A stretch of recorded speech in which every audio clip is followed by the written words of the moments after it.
为着纪念22875周年，有超过50个团体对天马地磅行到行政院纪念历史。当中嘛有人举乌克兰的国旗要甲因乌烟。针对5月就要结束的促转会，民间团体是呼吁政府赶紧查明真相，态度维权上顶，让可怜的记者早日献光。将玫瑰放伫咧228事件纪念碑顶头，向75年前的罹难者表示哀悼。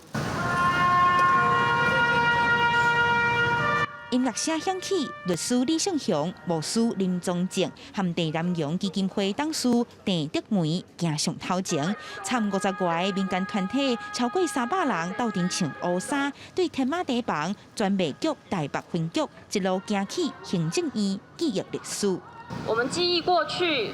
不是为了仇恨；我们记忆过去，是为了未来。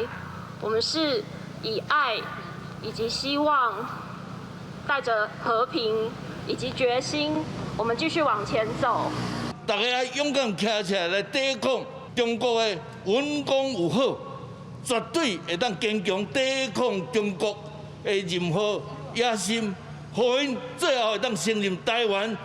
是独立自主的一个国家。队伍内底唔但有香港区旗，阁有乌克兰国旗。游行者讲希望声援民主，反对独裁政治，也有台语妈妈因为烦恼囡仔的未来，3年无车，带囡仔斗阵行。安怎发生的这件代志啊？对啊，对啊，因拢知啊，就是你要意识到啦，你若无意识，真正就是会烦恼起来，会当袂感觉台湾甲中国的。